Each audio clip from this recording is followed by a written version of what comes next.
अरुण कुमार साहू, जिला सभापति भारतीय जनता पार्टी देवगढ़। आज golden star cricket club Cola द्वारा आयोजित राज्य स्तरीय क्रिकेट टूर्नामेंट उद्यापन उत्सव थिला।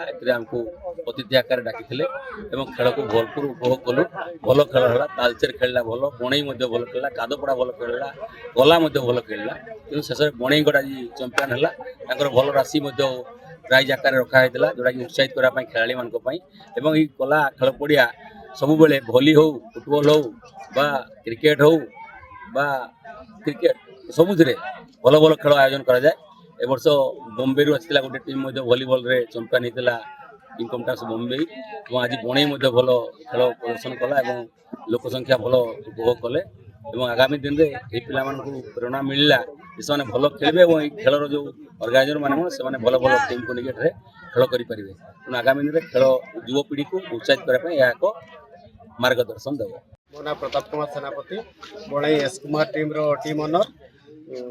प्रथम तो मु गोल्डन स्टार कोलार समस्त कार्यकर्ता को धन्यवाद देवी। एत सुंदर खेल प्रतियोगिता से ऑर्गेनाइज करिसेंती एवं बहुत शांति श्रृंखला सहित खेल है। खेल बढ़िया है, माने ऑडियंस माने बढ़िया शांति श्रृंखला सहित बसिक देखिले खेल खाली पड़ियार टी उन्नतिकरण हेले खेल आहरी बढ़िया हो मोर आशा। युवपीढ़ी को मुझे वार्ता देवी से जो बाहर आसुच्च पिला माने किसी खेल शिखिकी माने खेल को आहरी ऊपर को नापी चेष्टा करेंगे। Lipu Sahu BSCC Kadapada cricket team player एवं आज जो कलार टूर्नामेंट होता बहुत सुंदर और आकर्षणीय होता।